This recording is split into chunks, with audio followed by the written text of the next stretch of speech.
ಭಾರೀ ಪ್ರಮಾಣದ ಅಕ್ರಮ ಚಿನ್ನ ಸಾಗಾಟವನ್ನು ಕಸ್ಟಮ್ಸ್ ಅಧಿಕಾರಿಗಳು ತಡೆ ಹಿಡಿದಿದ್ದಾರೆ. ಮುಂಬೈಯಿಂದ ಮಂಗಳೂರು ವಿಮಾನ ನಿಲ್ದಾಣಕ್ಕೆ ಬಂದಿಳಿದ ಮಹಿಳೆಯೊಬ್ಬರಿಂದ ಸುಮಾರು 1.10 ಲಕ್ಷ ಕೋಟಿ ಮೌಲ್ಯದ 2.41 kg ಚಿನ್ನವನ್ನು ವಶಕ್ಕೆ ಪಡೆದಿದ್ದಾರೆ.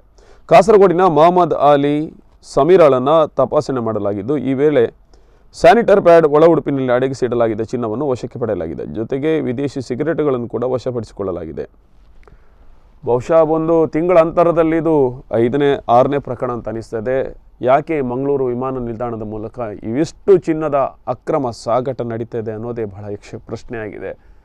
ಅಂದರೆ ಕೇವಲ ಇದು 100ರಲ್ಲಿ 10 ಪ್ರಕರಣ ಮಾತ್ರ ದಾಖಲಾಗಿ ಅಥವಾ ಸಿಕ್ಕಿಬೀಳ್ತಾರೆ ಅಥವಾ ಇನ್ನು ಉಳಿದವರು ಹಾಗೆ ಹೋಗ್ತಾರೆ ಅನ್ನೋದು ಜನಸಾಮಾನ್ಯರ ಪ್ರಶ್ನೆಯಾಗಿದೆ. ಯಾಕೆಂದರೆ ಇಷ್ಟೊಂದು ಮೊತ್ತದ ಚಿನ್ನಗಳನ್ನು ಅಷ್ಟೊಂದು ಧೈರ್ಯದಿಂದ ಹೆಂಗಸರಿರ್ಬೋದು ಗಂಡಸರಿರ್ಬೋದು ಅಷ್ಟೊಂದು ಆರಾಮಾಗಿ ತೊಗೊಂಡು ಬರ್ತಾರೆ. ಆದರೆ ಹಾಗಾದರೆ ಅವರಿಗೆ ಯಾವುದೇ ರೀತಿಯಿಂದ ಭಯ ಇಲ್ವಾ ಅಥವಾ ಯಾಕೆ ಈ ರೀತಿಯ ದಂಧೆ ನಡೀತಾ ಇದೆ ಅನ್ನೋದೇ ಪ್ರಶ್ನೆಯಾಗಿದೆ.